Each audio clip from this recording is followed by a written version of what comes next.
যায় চেষ্টা করি যে ধূপ থেকে করে অত পাট ফেবরি বা কোনো দরকার নেই।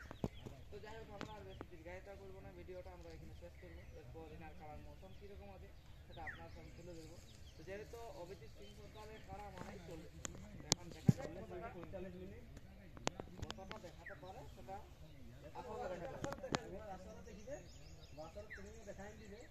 কাড়ার যতটা মানে প্রস্তুতি করা সম্পূর্ণ করে এসেছি, কোনো অসুবিধা নেই।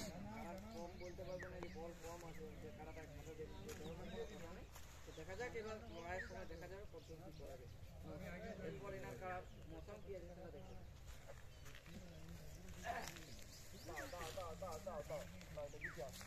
পালাতে হবে